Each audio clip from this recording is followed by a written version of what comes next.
31 PNS guru atau tenaga pendidik baik di tingkat SD, SMP maupun SMA dan SMK akan menjalani masa pensiun di tahun 2021 dan tentunya akan mengurangi tenaga pendidik yang ada di Kabupaten Lebong.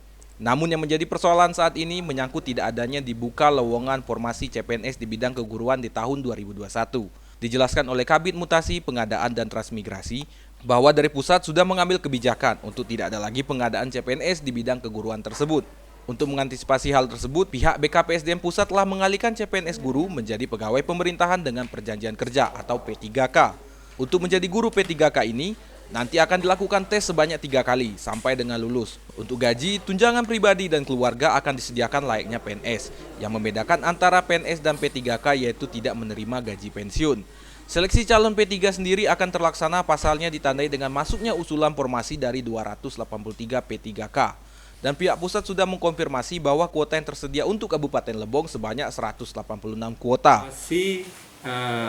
Pemda itu mekanismenya udah jelas. Baik itu dari usulan formasi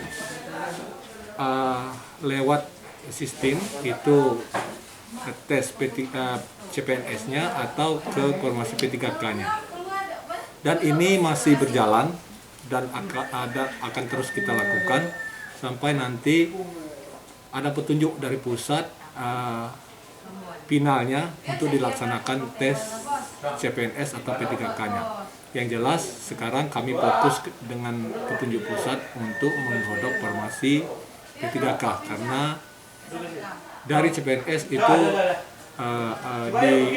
ditutup dulu. Dari Tubai, Mita Desteria, Lebong TV melaporkan.